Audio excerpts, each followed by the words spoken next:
ओम नमः शिवाय। हर हर महादेव। पुरुषोत्तम महात्म के 13वें अध्याय की कथा।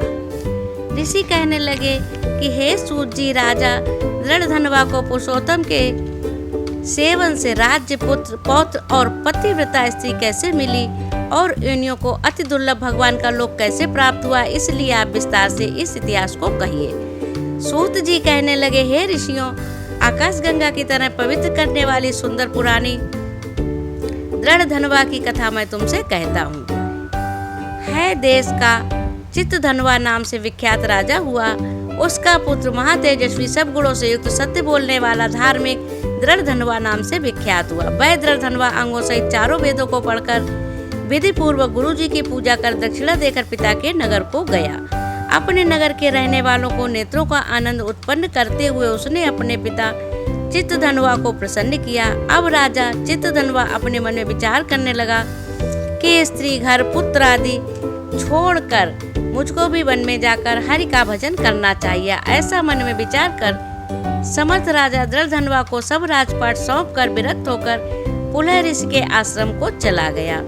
वहां जाकर तप करने लगा। कितने ही काल तक तप करके चित्तधनवा हरि के धाम को चला गया।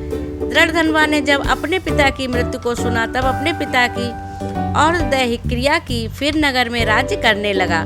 राजा दृढ़धनवा की गुणसुंदरी नाम की स्त्री थी। उसके 4 पुत्र हुए और चारुमती नाम की एक कन्या उत्पन्न हुई। उसके पुत्र चित्रवाह, मणिमान और चित्रकुंडल नागों से विख्यात हुए। श्री नारायण कहने लगे कि एक समय सोते हुए राजा के मन में यह विचार उत्पन्न हुआ कि मेरा यह सब वैभव किस पुण्य से प्रभाव से हुआ।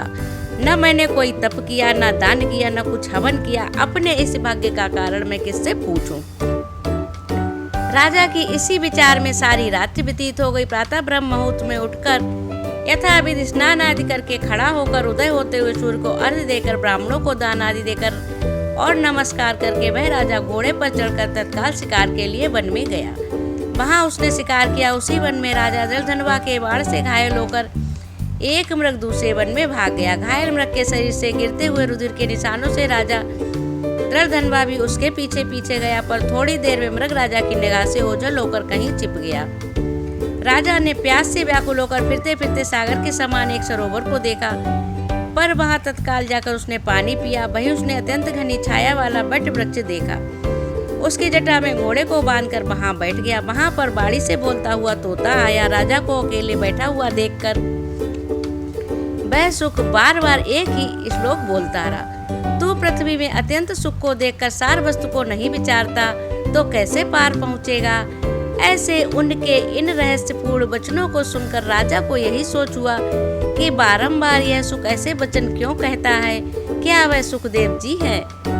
मुझ मूढ़ को संसार सागर में डूबे हुए को देखकर मुझको श्री कृष्ण का भक्त समझकर मुझ पर कृपा करके उद्धार करने को आए हैं। वह इसी विचार में था कि पीछे से उनकी सेना आ गई। वह तोता तो राजा को उपदेश देकर अंतर ध्यान हो गया और राजा अपने नगर में सुख के वाक्यों को स्मरण करता रहा। इसके आगे की कथा हम सुनेंगे 14वें अध्याय में। ओम नमः शिवाय। हर हर महादेव। राधे राधे।